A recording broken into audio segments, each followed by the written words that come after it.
dia de novo. Vamos agora para mais uma aula dentro desse projeto dos Sem Dor Experts, promovido aí pelo Simpen e pela Cristália. Espero que vocês estejam aproveitando essa diversidade de aulas aí, que tem grandes professores participando também, e que possa ser, às vezes, aí, ou uma revisão, uma coisa a mais, ou às vezes até uma faísca aí para acender esse cuidado da dor. De qualquer uma dessas maneiras, vai ser muito positivo e acho que é um projeto muito interessante.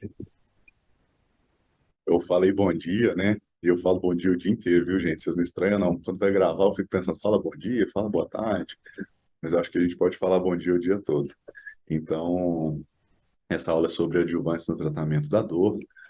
Esse sou eu, sou médico anestesiologista pela Universidade Federal de Berlândia e fiz minha residência em anestesiologia também em Uberlândia, mas em outro centro de treinamento lá, que é o Centro de Treinamento do Hospital Santa Genoveva.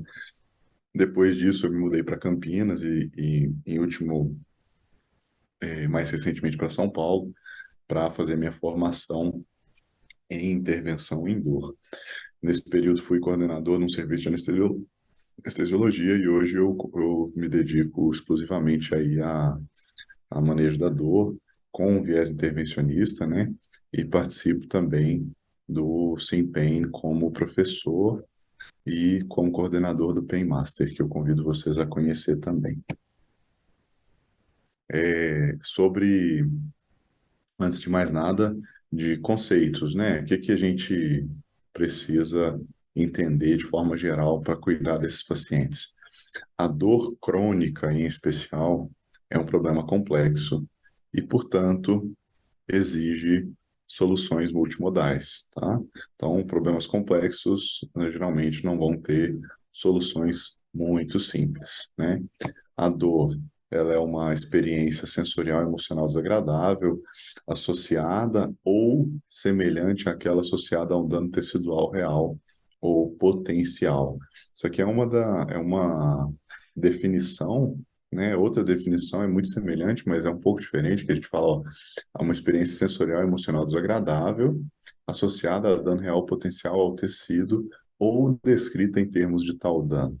Ou seja, aquela dor que a gente associa, ainda que indiretamente, ainda que por semelhança, a uma dor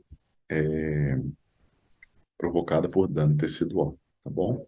A gente... Opa, pronto. Então, a gente precisa entender que a dor é um processo muito complexo e que a forma como a gente enxerga o mundo, a forma como a gente age, interage com o mundo, a gente é muito complexo, né? E, e faz com que a gente perceba o mundo diferente. Mas estar doente, em especial com doenças graves, limitam, modificam de forma impositiva a forma como a gente consegue lidar com o mundo, e isso tem um impacto na nossa percepção da dor também, né? Então, a gente precisa entender que a gente é complexo e que não dá para atribuir tudo a coisas tão quantificáveis e tão palpáveis, igual uma incisão cirúrgica, por exemplo. A gente sempre se depara aí com esses processos de escolha e quando a gente está com uma doença grave, essas escolhas elas são muitas vezes tolhidas da gente, né?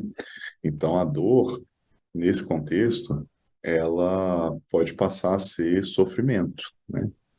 Então isso vale para todo paciente que tem dor crônica, tá bom? Mas, em especial, em alguns contextos, isso começa mais rápido. Por que isso vale para todo paciente que tem dor crônica? Porque viver com dor é uma coisa que ninguém merece, né? E viver com dor é uma coisa que mexe com a qualidade de vida, que mexe com o ânimo, que mexe com ansiedade, com depressão de qualquer pessoa. Isso às vezes depende da intensidade, da duração da dor, mas também depende da causa daquela dor, ou a que a gente atribui aquela dor, né? Se eu atribuo a dor a uma doença grave, a minha chance dessa dor virar um sofrimento emocional maior, ela cresce demais, né? Mesmo que a dor não seja de fato de uma doença grave, né? Então, dá um exemplo rápido, assim, quando a gente fala de lombalgia, dor lombar, a maioria dos pacientes que têm dor lombar crônica não tem doença grave, mas quando eu vejo na TV, eu vejo no médico que me atendeu no pronto-socorro, eu vejo é, com o vizinho que doença da coluna é grave e eu vou ficar numa cadeira de rodas, isso cria uma alteração de comportamento que, na minha percepção, agora aquela doença é grave e, portanto, eu passo a tratar aquilo como uma condição grave e isso vai gerando, é como se colocasse uma lupa em cima da dor e do sofrimento que ela gera. Esse sofrimento ele tem várias esferas, né?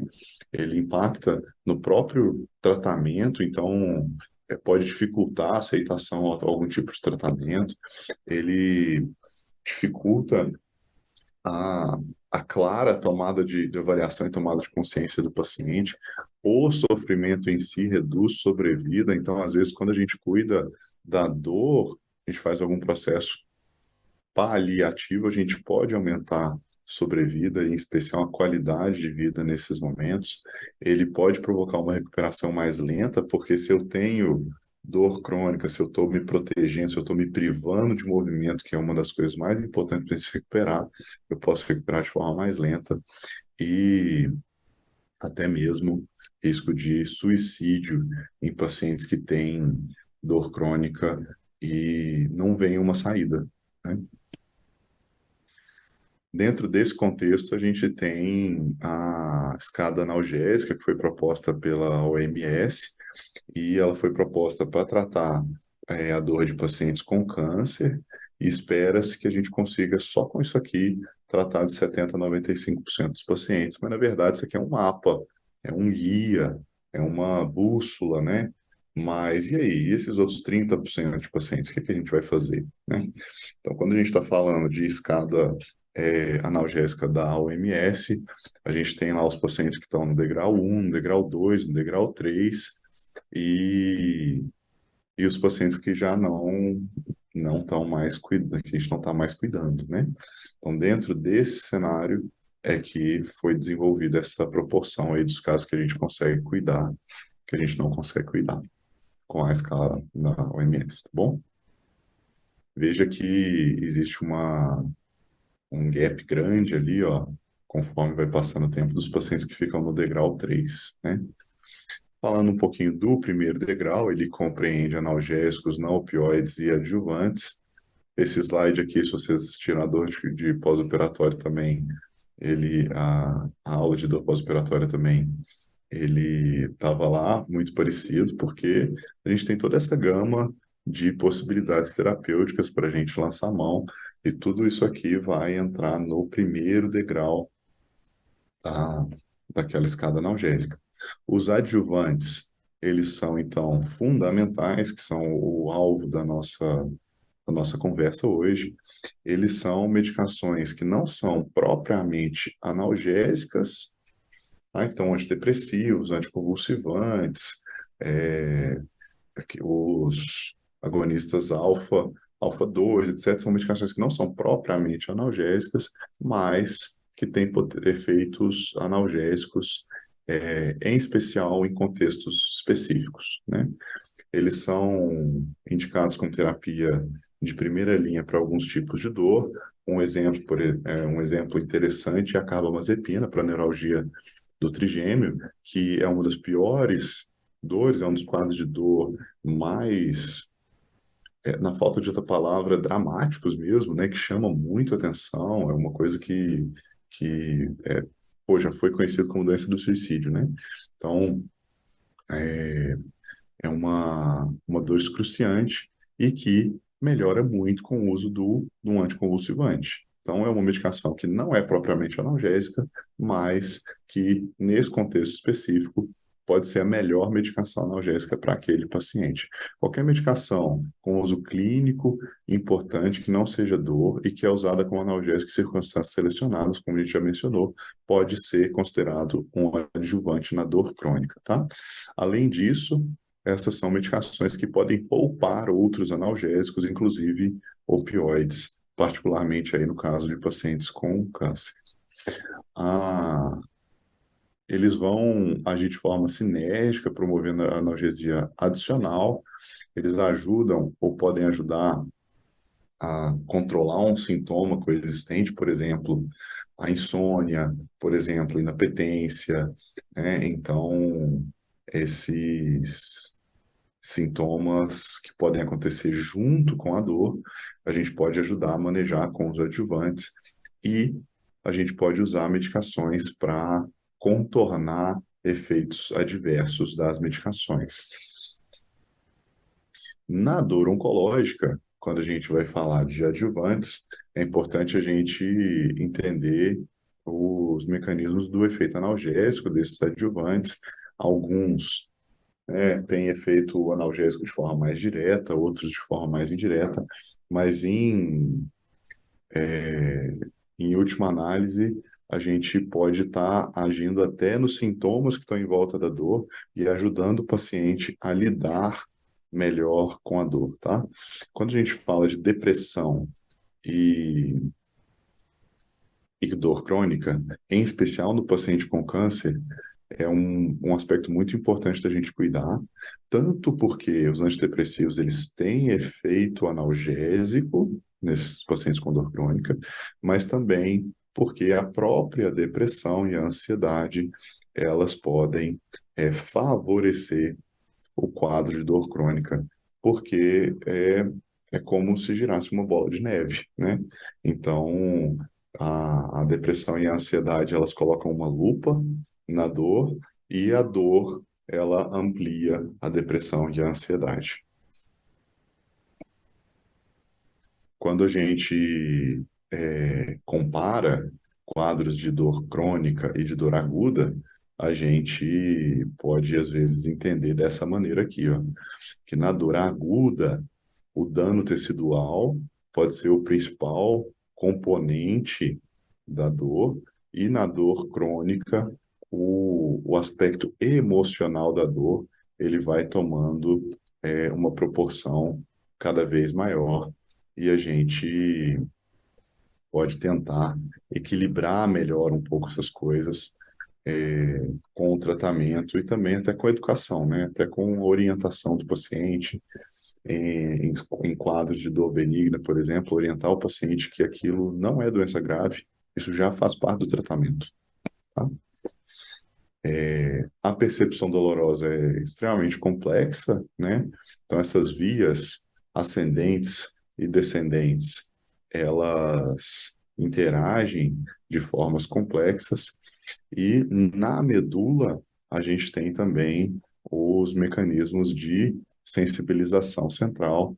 Quando eu consigo bloquear essa aferência, a gente diminui a percepção de dor.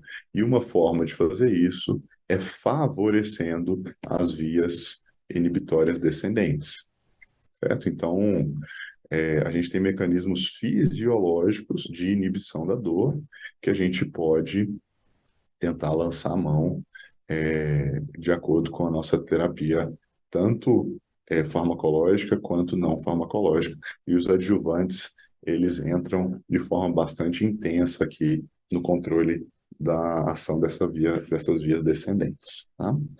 Então, a via ascendente, ela basicamente conduz o sinal doloroso desde a periferia até o cérebro. São vias que têm uma maior participação de receptores de glutamato e substância P, que são talvez os principais neurotransmissores aí dessa via, e a via descendente, ela modela, né, ela modula o sinal doloroso dessa via ascendente. Então, a via descendente modula a via desculpa, a via descendente modula a via ascendente, né? Uma eferência que modula a aferência. E aí a gente tem principalmente receptores do tipo GABA, noradrenalina, serotonina e receptores de opioides endógenos, né? Onde vão agir também os opioides, onde vão agir os opioides que a gente usa, tá bom? Os receptores Mi, principalmente.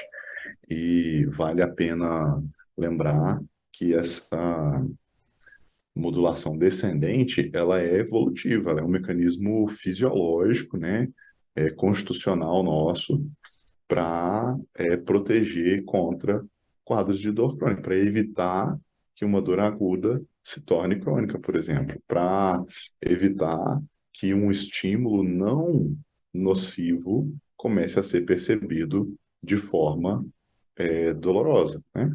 Então, assim, a percepção consciente de dor, ela não passa só pela nocicepção, ela depende também da modulação e da interpretação central, cortical, talâmica, cortical, desse sinal que foi gerado na periferia pela via nociceptiva.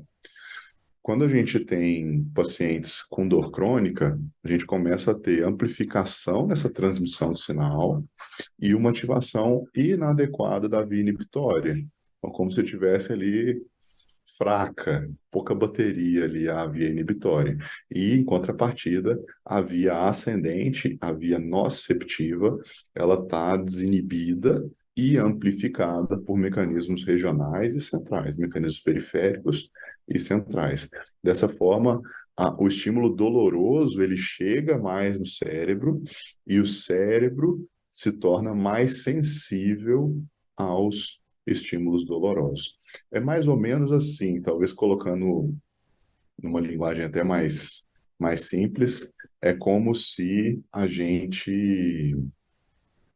dor aguda, ela é mecanismo de proteção, certo? Então eu preciso, quando tenho dor aguda, é sinal de que alguma coisa está errada, eu preciso me proteger. Quando aquela dor aguda se torna persistente, e as vias de inibição elas não conseguem diminuir aquela percepção de dor adequadamente, isso gera um processo de sensibilização central que a gente pode racionalizar da seguinte forma: pô, se esse estímulo doloroso ele está persistindo, então ele é muito importante. E aí o sistema nervoso central começa a dar cada vez maior importância para aquele estímulo doloroso, tá? Então, é claro que isso é uma racionalização do processo, né? Talvez não tenha uma intencionalidade nesse processo, como eu coloquei, mas a gente pode entender dessa forma. E aí o que acontece é, seja, é difícil falar que veio primeiro, o ovo ou a galinha, né? Mas existe um enfraquecimento dessas vias inibitórias, desse sistema endógeno de modulação da dor. Isso aí se dá em várias escalas, né? Desde da interação entre os neurônios ali do corno posterior, da substância gelatinosa, por exemplo, até a percepção, transdução do sinal pelo nosso receptor na periferia e até a percepção cortical da dor também. Então, tudo isso age de forma conjunta, né, tanto das vias aferentes quanto das vias eferentes, de forma a produzir o resultado final.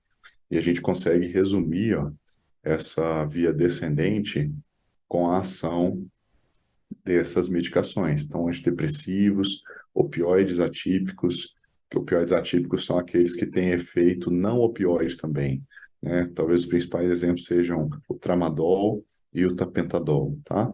Os antidepressivos, todos eles, mas os antidepressivos tricíclicos e os duais, talvez tenham um efeito particular aí para o controle da dor. Os relaxantes musculares, eles vão agir na via descendente também, então às vezes a gente pensa que o relaxante muscular ele vai agir relaxando mesmo a musculatura e, portanto, melhorando uma dor de característica miofacial, mas ele também age favorecendo as vias de inibição da dor. A própria acupuntura tem efeito aqui, os canabinoides e a neuroestimulação. Então, vejam que é uma gama de possibilidades terapêuticas para agir em pontos diferentes da via descendente, que é uma via modulatória da dor. Então, é fundamental a gente entender e saber lançar a mão dessas coisas. Além disso, esses mesmos adjuvantes, eles vão agir também nas vias ascendentes, tá? Então, os anticonvulsivantes, os agonistas adrenérgicos, então, anticonvulsivantes que a gente usa para controle da dor de forma mais usual são os gabapentinóis, a pregabalina e a gabapentina, mas como eu mencionei, a carbamazepina, a oxcarbamazepina são usadas para a neuralgia do trigêmeo como primeira linha, né? É, os agonistas adrenérgicos, por exemplo, a clonidina, que a gente tem até via oral, embora não seja muito utilizado no controle da dor, é uma possibilidade. E a dexmedetomidina, que a gente tem via venosa também. Então, a clonidina e a dexmedetomidina por via enteral, desculpa, parenteral, são medicações que a gente pode lançar a mão no paciente internado. Toda a gama de opioides que a gente tem, né, com as ressalvas de cada tipo de opioide, os opioides não entram propriamente como adjuvantes, certo? Porque eles são medicações para isso, né? A função principal deles é essa. Bloqueadores NMDA, então antagonistas NMDA, dentre eles a ketamina, até a própria metadona, que tem efeito antagonista em NMDA também.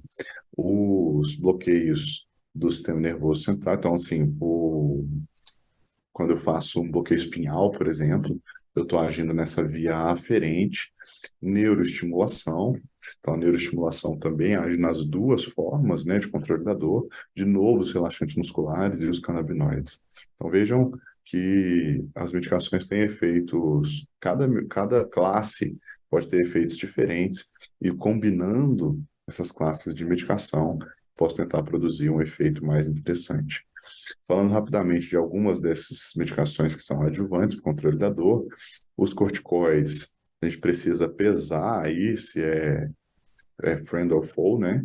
Então, será que é bom ou é ruim para esse meu paciente? E depende muito do contexto.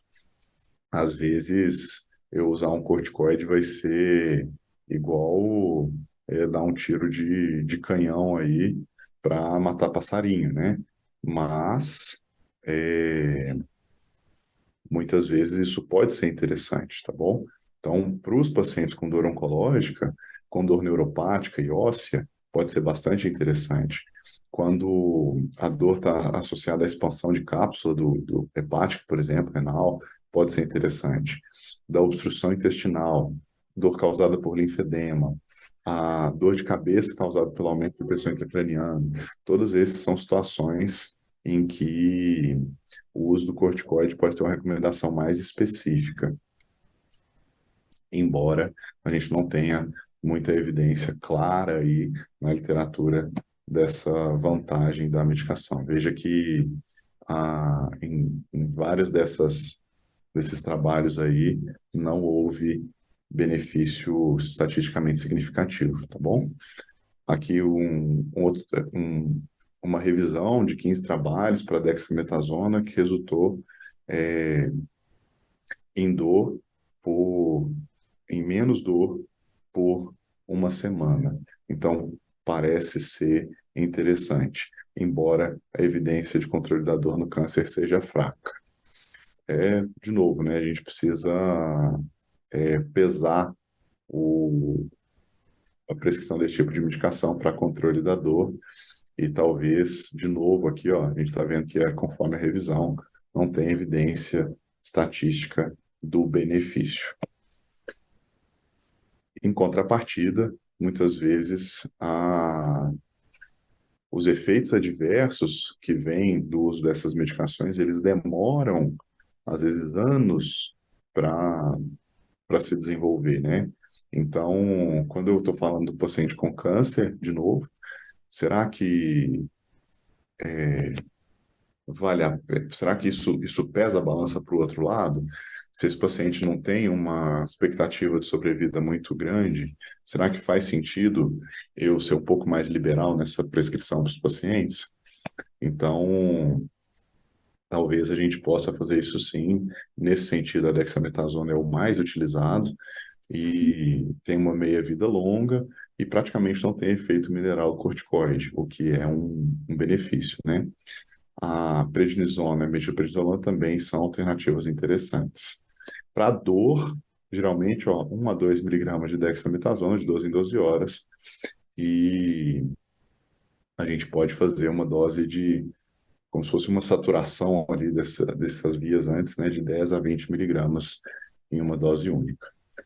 Tem situações em que o uso está mais claramente indicado, né? Por exemplo, na compressão medular, certo? Outra situação, a obstrução intestinal maligna.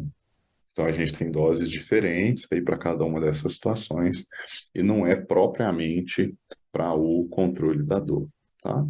Quando a gente fala de cuidados paliativos, a gente precisa entender que a analgesia, distúrbios inflamatórios em cuidados paliativos é fundamental. Esse estudo aí com 40 pacientes com câncer descobriu que um ciclo de 14 dias de metilprednisolona diminui a intensidade da dor em uma pontuação média de 36,8 pontos em 100, né? É muito significativo, né? Mas se não houver benefício dentro de uma semana, aí a gente descontinua a medicação. Então isso é importante, tá bom? Resumindo, cautela na prescrição dos esteroides para controle da dor, do paciente com dor crônica, talvez para o paciente com dor crônica relacionada ao câncer, a gente possa ter mais aplicações dessa classe de medicações, avaliar sempre risco-benefício, usar a menor dose possível, o menor tempo possível, e se não houver alívio dos sintomas, precoce, né, até assim uma semana, a gente entende que essa medicação não vai ajudar e vai trazer efeitos adversos, então a gente deve interromper o uso. Os anticonvulsivantes são outra classe de adjuvantes, como eu já mencionei, o que a gente mais usa são os gabapentinoides, e eles podem ter um efeito mais interessante em paciente com dor neuropática e também naqueles pacientes com dor neuropática pós-quimioterapia e talvez em pacientes com depressão parece ter um efeito mais interessante ainda. Os mecanismos de ação, basicamente, são na via nociceptiva, diminuindo aí a ação desses canais de cálcio e, portanto, estabilizando as células, tornando elas menos excitáveis e diminuindo aquela hiperexcitabilidade nos quadros, principalmente de dor neuropática. Os principais efeitos adversos são sonolência, turbação mental, tontura. O paciente pode ter edema, ganho de peso. Um efeito adverso potencialmente grave é um rash cutâneo que essas medicações podem provocar. Nesse caso, a medicação precisa ser interrompida imediatamente. Eles reduzem, então, como eu já falei, o influxo de cálcio, diminuindo a facilidade daquela membrana despolarizar e dessa forma estabilizando a membrana neuronal, diminuindo a hiperexcitabilidade, tá?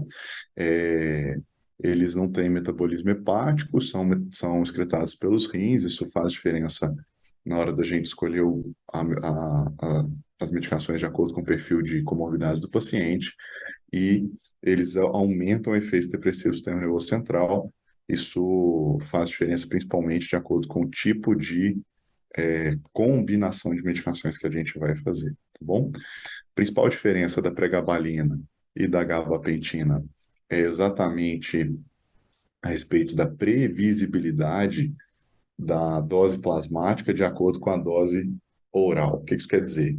Quando eu dobro a dose de via oral da pregabalina, a dose plasmática ela também dobra. Quando dobra a dose oral da gabapentina, a dose plasmática não dobra, ela fica um pouco menor, ou seja, quanto maior a dose oral da gabapentina, menor a taxa de absorção. Isso faz com que talvez a pregabalina seja mais previsível no ajuste de dose, mas a gente não tem evidência de que uma é melhor do que a outra, tá bom? Eles agem aí, como a gente já está conversando, em vários mecanismos da percepção, tanto da aferência quanto dos mecanismos de modulação endógeno da dor, tá bom? E então, tanto a gabapentina quanto a pregabalina, mas também a lamotrigina, a oxcarbamazepina e a carbamazepina vão agir nos mecanismos de sensibilização central, diminuindo esses mecanismos, tá bom? E o topiramato, talvez ele tenha um efeito na nocicepção periférica também, embora não seja das medicações que a gente usa de forma mais corriqueira. Então, pessoal, retomando aqui a combinação com os gabapentinoides, a gente tem dificuldade aí em alguns momentos de ter evidência, né? E pesar risco-benefício, em especial associação de antidepressivos, opioides e gabapentinoides, a gente precisa analisar se essa terapia tripla tem vantagem ou não, tá? Então, talvez até reservar essa terapia tripla para o paciente que já está refratário à combinação de opioides com antidepressivos ou de gabapentinoides com antidepressivos antes de iniciar as três medicações de uma vez, tá? A gente tem trabalho aí mostrando associação da amitriptilina com a pregabalina, também com resultados que podem ser interessantes. Então, na verdade, é conflituoso. A gente precisa entender melhor esses próximos passos aí. E aí, pegando o gancho para falar dos antidepressivos e ressaltando que antidepressivo, estou falando para tratamento da dor do paciente com dor crônica e não da depressão do paciente com dor crônica, embora a gente possa fazer as duas coisas ao mesmo tempo. A prevalência de depressão no paciente com dor crônica é alta, e de dor crônica no paciente com depressão também é alta. Então, a gente, às vezes, essas coisas agem de forma conjunta, né? Os antidepressivos, eles atuam como analgésicos polivalentes, ou seja, eles agem em vários tipos de sítio ao mesmo tempo, e há evidência de que esses medicamentos para o tratamento da dor do câncer, a evidência do tratamento dessas medicações na dor do câncer foi extrapolada para os pacientes com doença benigna, tá bom? Então, e mesmo assim, o NNT, né, o número necessário para tratar, ele é alto, tá? De antidepressivos de forma isolada para tratamento de dor crônica. Então, eles vão agir ali, ó, desde vias ascendentes, né, da aferência da dor, mas também vão agir na percepção central, né, tanto cortical, talâmico, da dor. Eles vão aumentar a concentração de noradrenalina, serotonina na fenda. Cada tipo de antidepressivo age de uma forma um pouquinho diferente. Eles vão, em última análise, a maioria deles aumentar a disponibilidade de noradrenalina e serotonina, o que favorece tanto mecanismos de regulação do humor, mas também mecanismos de regulação da dor, tá? Isso vale para os tricíclicos, para os duais também, assim como outras medicações, ó, que a gente está vendo aqui. Então, os agonistas alfa-2, o tramal, o tramadol, né, a metadona. E dessa forma, essas medicações, elas agem tanto na transmissão, na modulação, mas também na interpretação, na percepção, mecanismos comportamentais da dor, tá? De novo, através principalmente desse mecanismo de aumento da disponibilidade de noradrenalina e de serotonina nas fendas sinápticas. Quando a gente fala de antidepressivos na dor oncológica e sobre evidências, o que tem mais evidência, então, que são esses dois de cima aqui, ó, os tricíclicos e os duais, tá bom? São evidência forte de que pode ser benéfico para o controle da dor relacionado ao câncer. Como a gente já mencionou, a gente extrapola esse comportamento dessas medicações na dor do paciente com câncer para os pacientes com doença benigna. Outros antidepressivos têm evidência menos robusta, mas que também podem ser benéficos, tá? É uma questão também de pesar qual que dá certo para aquele paciente, né? Às vezes o paciente já está fazendo uso, ele já tem uma depressão de difícil controle e adaptou bem com aquela medicação, ou tem efeitos adversos intoleráveis com outras medicações. Então, faz sentido a gente particularizar, como em todas as prescrições que a gente vai fazer. Os tricíclicos, ele tem mecanismos de ação que a gente não conhece completamente ainda, mas a gente sabe que eles inibem a recaptação de serotonina e noradrenalina, assim como os duais, mas eles também têm efeitos colinérgicos. Eles potencializam o sistema de opioide endógeno e têm um efeito noradrenérgico maior por regulação das vias descendentes na dor inibitória. Então, na inibição da dor, né? Então, eles têm um mecanismos de inibição da dor maior do que mecanismos de inibição da aferência. Eles podem ser usados para tratamento da dor em doses menores do que para tratamento da depressão. Então, quando eu aumento a dose do tricíclico, eu não vou necessariamente aumentar o efeito analgésico daquela medicação, mas eu posso aumentar e melhorar o efeito antidepressivo. Ainda assim, naquele paciente que responde bem à medicação, eu posso considerar o aumento da dose. A questão é que eu não preciso começar com doses que são doses terapêuticas para depressão, né? A gente geralmente começa com doses reduzidas, de forma até a diminuir o risco de efeitos adversos. Até 6 a 8 semanas, incluindo 2 semanas na dose mais alta tolerada, é o tempo que eu vou tentar manter para avaliar se aquilo ajudou ou não. O que isso quer dizer? Que precisa esperar, demora para a gente ter o efeito terapêutico dessa medicação. Não é necessariamente no primeiro comprimido que o paciente vai tomar. Pode demorar aí até 4 meses, né, desculpa, 2 meses, para a gente ter esse efeito, sendo que desses 2 meses eu preciso tentar manter pelo menos 2 semanas da maior dose que aquele paciente aceitou da medicação. Sobre os efeitos adversos dos tricíclicos, então, assim, uma infinidade, né? Desde efeitos colinérgicos, aí boca seca, prisão de ventre, retenção urinária, visão embaçada, até efeitos cardiovasculares bastante indesejáveis, efeito gastrointestinal, efeitos neurológicos, então, inclusive sedação, ataxia, turbação mental. Geralmente, esses efeitos adversos, eles tendem a melhorar conforme o paciente faz uso da medicação, então eles tendem a diminuir, mas também existe uma taquifilaxia, né, do efeito terapêutico. Então, o efeito terapêutico, às vezes, também pode, aos poucos, ir diminuindo. Isso geralmente demora mais tempo do que para os efeitos adversos, tá bom?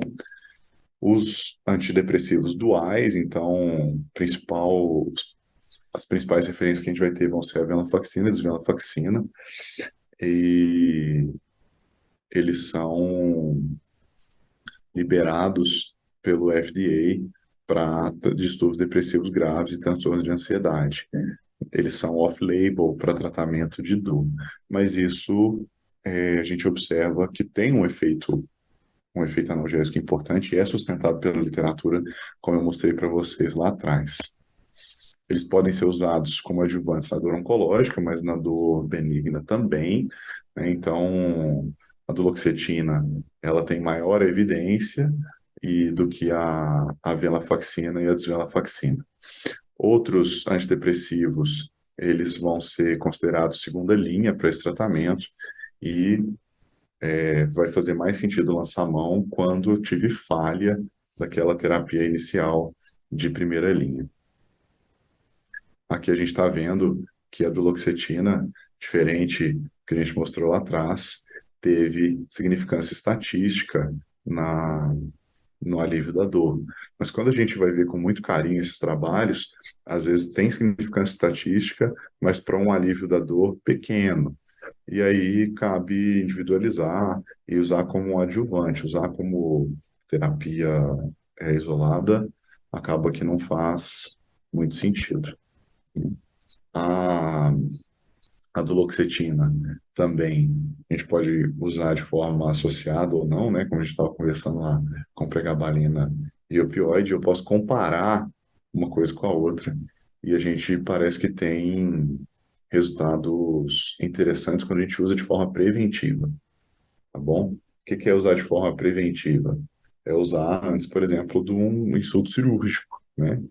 Isso talvez faça sentido por dessensibilizar aqueles mecanismos de sensibilização central. Quando a gente compara aí a duloxetina com a venlafaxina, a duloxetina parece ter um efeito melhor quando comparado ao placebo do que a venlafaxina quando comparada ao placebo, tá bom? Então, a medicação de escolha aí dentre os duais talvez seja a duloxetina, salvo contraindicações. Ela possui a maior base de evidências para apoiar a sua eficácia analgésica, aprovada pelo FDA, para tratamento da dor da neuropatia diabética, da fibromialgia, de lombalgia crônica e de osteoartrite. Então, isso é interessante, né? Isso é diferente dos outros que a gente estava citando. Além de ser usado para tratamento da ansiedade, da depressão também. E aí a gente traz aí uma análise robusta aí, né, que existe na literatura de, de referências sobre a duloxetina para dor crônica, tá bom?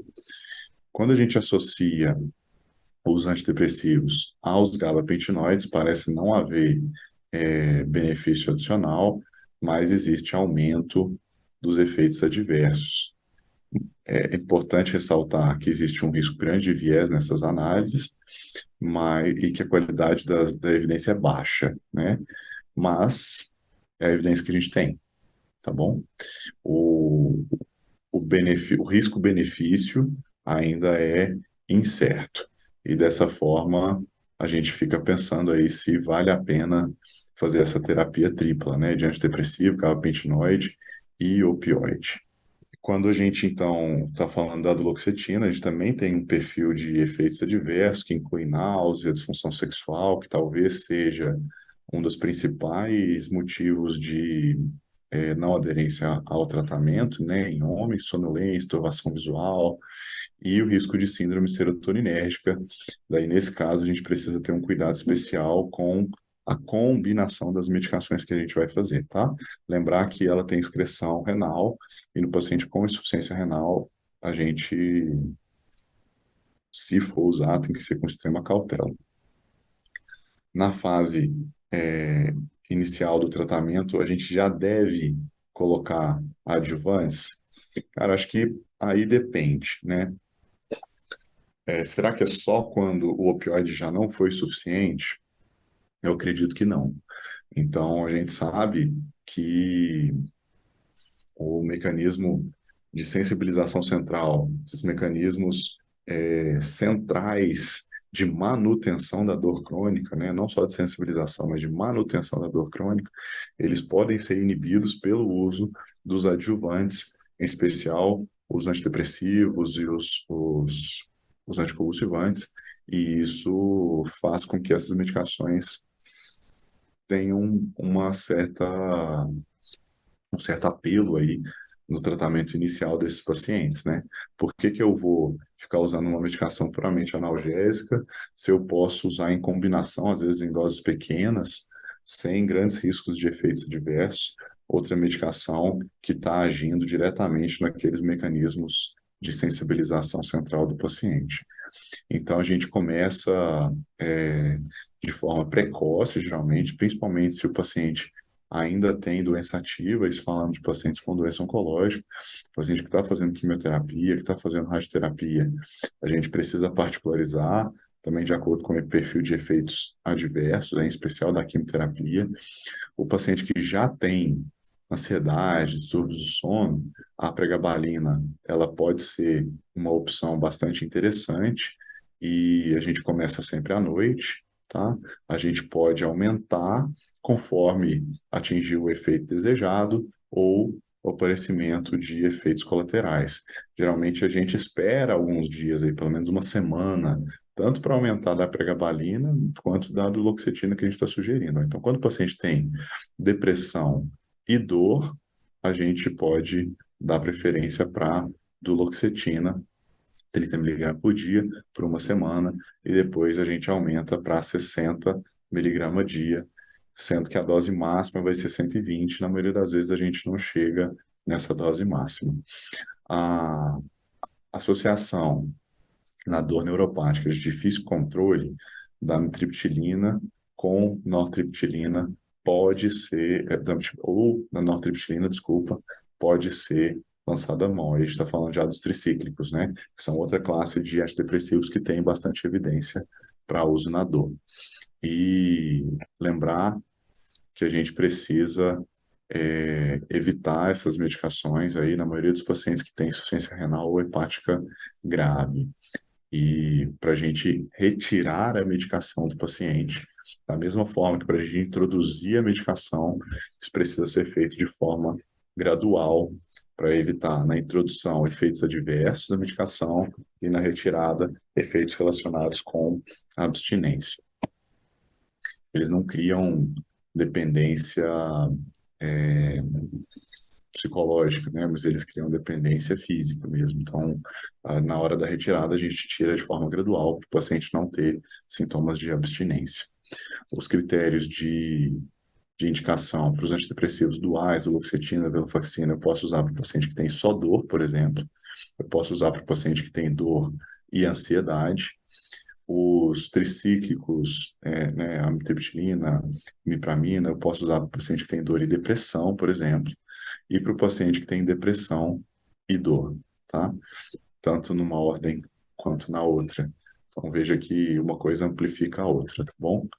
Para a gente amarrar tudo e encerrar, é, é fundamental a gente ter entendimento das medicações adjuvantes. Eu acho que essa discussão, essa conversa que a gente teve hoje é uma pincelada nisso, né? Não dá para abordar isso em meia hora, eu já estou passando aqui dos 50 minutos com vocês, eu acho. Então, não dá para abordar isso em tão pouco tempo, de forma profunda, mas dá para a gente ressaltar a importância desse tema, a importância do uso dessas medicações, da gente conhecer as medicações, da gente saber prescrever, da gente saber escolher qual medicação que vai para qual paciente. Tá? Então, os analgésicos adjuvantes são potencialmente úteis como analgésicos, seja de forma isolada, seja de forma associada com outras medicações ou outras intervenções. Muitos desses medicamentos são úteis no tratamento da dor crônica, do câncer, associados ou não aos opioides, tá? Quando a gente fala de dor ao câncer, dor no câncer, a associação com os opioides, ela é mais tranquila. Quando a gente fala de dor crônica benigna, a associação com os opioides, ela também é possível, mas ela precisa ser mais individualizada. O uso de analgésicos adjuvantes, ele precisa ser ao menos considerado de forma precoce e aí individualizar cada caso, como que a gente vai conduzir, mas a gente conversou que o uso precoce dos adjuvantes, ele pode ajudar a diminuir aqueles mecanismos de sensibilização central e, portanto, facilitar a conduta depois da dor desse paciente. E eles podem ser, inclusive, primeira linha para o tratamento de dores de característica neuropática, incluindo as dores relacionadas com a quimioterapia. Tá bom? Pessoal, mais uma vez, é isso. Agradeço vocês pela atenção. Deixo de novo o convite para conhecer e para acompanhar as outras aulas desse projeto. Então, tem aulas que estão muito legais, com vários professores que são referência aí nas suas áreas, e conhecer também os projetos do Simpen, os nossos cursos e as outras atividades que a gente tem para a gente estar cada vez mais próximo. Bom, muito obrigado, até breve.